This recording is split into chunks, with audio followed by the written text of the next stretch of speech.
Ya, sisa 2 hari lagi dengan akhir bulan November dan hari ini adalah hari libur Thanksgiving untuk market Amerika sehingga kelihatannya tidak akan terlalu efektif, tidak akan terlalu banyak pergerakan.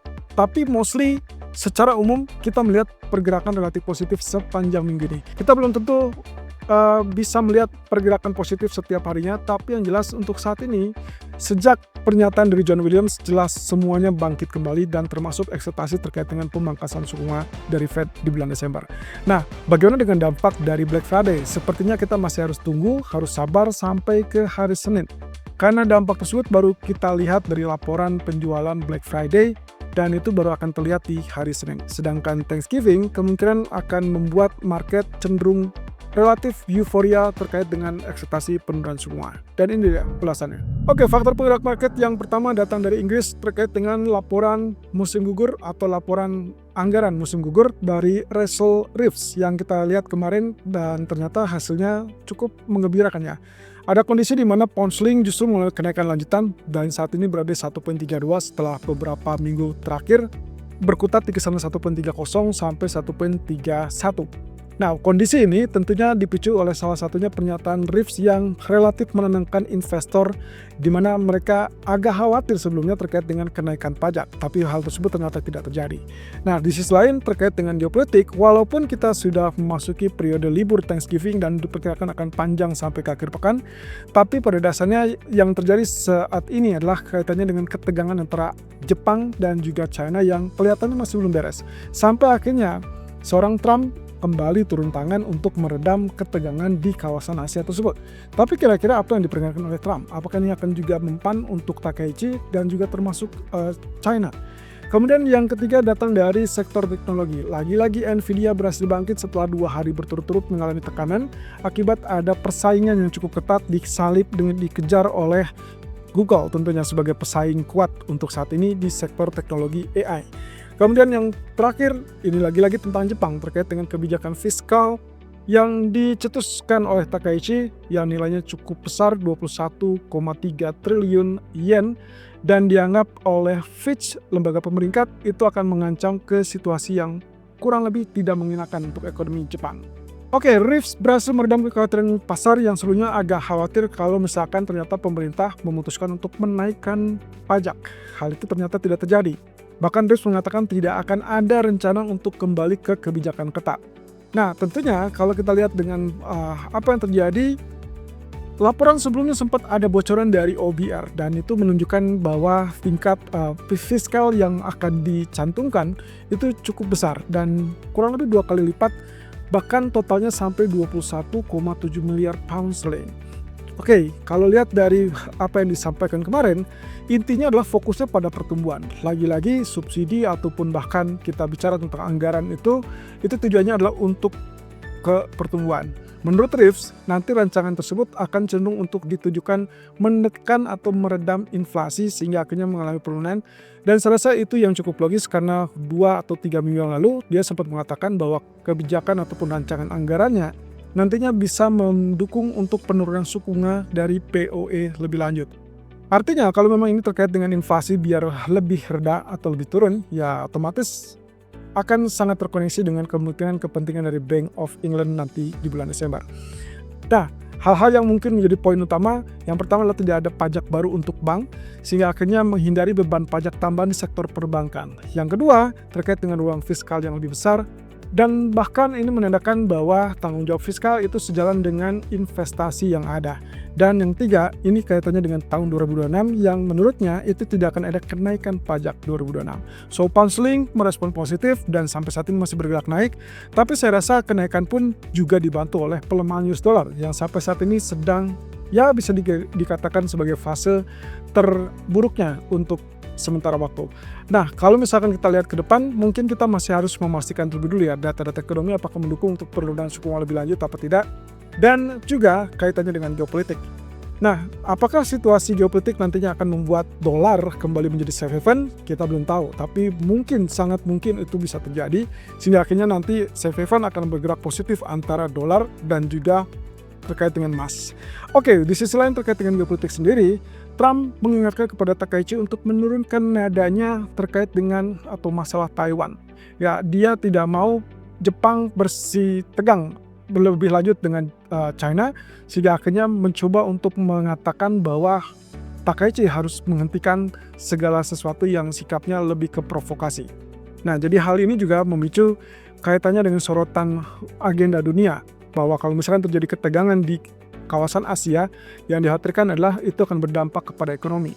Lagi pula kalau misalkan Takaichi sedang mencoba untuk membangkitkan ekonomi Jepang dengan paket stimulus besarnya, maka rasa-rasanya akan dikhawatirkan bisa memicu sentimen yang jauh lebih besar lagi. Karena kondisi dari ketegangan tentunya akan memicu kerugian yang paling besar adalah di sisi Jepang. Kalau begitu, posisi ini mungkin bisa dikategorikan untuk meredam ke sementara waktu. Tapi ketegangan kemungkinan masih akan ada, bahkan kalau misalkan kita lihat flashback kemarin, itu dipicu juga oleh provokasi dari partai yang berkuasa di Taiwan dengan menyebut bahwa warga harus mendukung produk-produk Jepang. Sementara di sisi lain, Cina justru sedang melakukan embargo ataupun pembatasan terkait dengan produk-produk Jepang. Termasuk juga masalah, ya kita kenal dengan seafood ataupun produk-produk laut dari Jepang yang diimpor ke China. Kalau begitu, kita lihat posisi ketegangan berikutnya, apakah ini akan memicu konflik yang lebih luas apa tidak? Karena sampai saat ini, saya tidak melihat Hang Seng bergerak positif terlalu besar, dan bahkan kenaikan kemarin pun terhambat. Jadi rasa-rasanya sih untuk Nikkei sendiri itu masih relatif aman karena terbantu dengan paket stimulus dari Takaichi. Tapi apakah ini akan bertahan lama?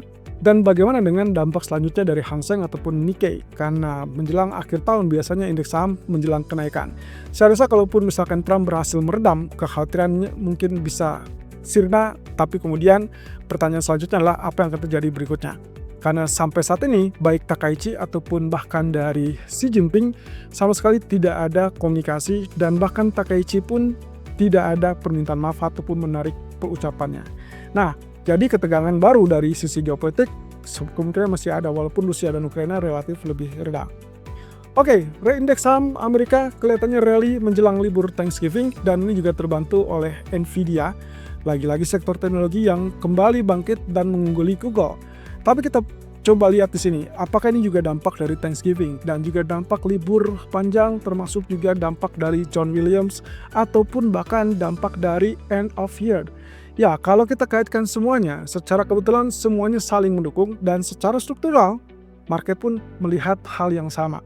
Jadi kelihatannya dengan posisi bahwa sektor teknologi memicu kemungkinan optimisme pasar, maka hati-hati, kemungkinan kita sudah mulai memasuki fase rally akhir tahun yang kita kenal dengan window dressing ataupun Santa Claus rally. Tapi ingat catatannya, kalau misalkan ternyata di musim libur ataupun belanja libur ini relatif meningkat, kemungkinan kita akan melihat Santa Claus rally dipastikan akan ada. Tapi sebaliknya, kalau misalkan aksi belanja ataupun ya musim belanja liburan ini relatif lebih rendah, maka kemungkinan kita akan melihat Santa Claus rally akan tertunda atau mungkin lebih tepatnya jalannya pendek, dan rally mungkin sudah lebih dulu terjadi per minggu ini. Nah, tapi juga yang kita lihat adalah di sisi lain sektor teknologi biasanya menjadikan atau dijadikan kado terkait dengan Santa atau Natal.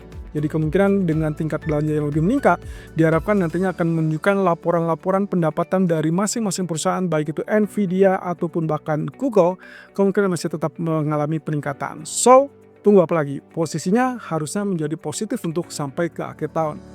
Nah, di sisi lain terkait dengan Jepang yang terancam penurunan peringkat kredit. Saya rasa ini yang dicoba untuk disoroti oleh Fitch, lembaga pemeringkat. Jadi dia mencoba untuk menyoroti terkait dengan paket stimulus Jepang yang terbaru senilai 21,7 triliun yen. Bagi Fitch sebetulnya ini harusnya membantu mendongkrak ekonomi. Tapi di sisi lain dengan adanya anggaran sangat besar, dikhawatirkan ini akan justru memicu tingkat utang yang lebih tinggi, yaitu tingkat utang pemerintah Jepang. Dan itu akan berbahaya untuk resiko peringkat kredit A stable yang saat ini dipegang oleh Jepang. Kalau misalkan ternyata ini kemungkinan berdampak panjang, dan kemungkinan dampaknya juga terhadap pertumbuhan juga bisa saja terganggu. Jadi bukan lagi terkait dengan stimulus untuk mendukung pertumbuhan ekonomi, justru yang dikhawatirkan adalah malah menjadi faktor utama yang berisiko malah memperlambat ekonomi tersebut. Kira-kira apakah Takaichi akan gentar? Apakah ini berarti pertanda bahwa BOJ siap untuk menaikkan semua? Sayangnya sampai detik ini itu masih tetap rumor untuk BOJ untuk menaikkan kembali di bulan Desember. Apalagi dengan pernyataan dari salah satu pejabat BOJ yang mengatakan atau relatif meredam isu-isu tersebut bahwa belum tentu akan terjadi kenaikan suku bunga di bulan Desember. Oke, CMF Fed Watch untuk saat ini tetap berada di 84,9% untuk peluang pemangkasan 25 basis poin di bulan Desember. Kelihatannya tidak banyak berubah, dan sampai data tadi malam pun, walaupun data klaim pengangguran mingguan relatif lebih rendah, tapi ternyata tidak mengganggu CME Fed Watch atau harapan untuk pemangkasan suku bunga Desember. Nah, untuk data hari ini, karena Thanksgiving, ya berarti kita tidak akan melihat market Amerika ataupun data Amerika, dan bahkan kemungkinan kita tidak bisa melihat imbal hasil bergerak atau pasar obligasi Amerika bergerak. Nah, otomatis di sini saya tidak lihat ada beberapa data yang juga efektif, karena selebihnya itu lebih kepada sorotan ke zona Eropa. Dan mungkin kita hanya melihat dari sisi lain terkait dengan efek libur panjang ini. Nah, kalau begitu, saya ingatkan kembali lagi bahwa Black Friday kemungkinan baru akan diketahui datanya setelah terjadi. Artinya mungkin laporan terkait dengan belanja libur atau belanja musim libur itu baru akan diketahui laporannya di hari Senin. So, hati-hati. Harusnya kalau misalkan ini sudah ada tanda-tanda positif di mana pasar ekuitas mengalami kenaikan, berarti ada kemungkinan kecenderungannya hari Senin pun kita akan lanjut dengan kenaikan, dan sangat memungkinkan kalau Black Friday ini berhasil, berarti dia akan lanjut kenaikan hanya mungkin satu sisi. Mereka akan mengantisipasi terkait dengan keputusan Federal Reserve di tanggal 10 Desember.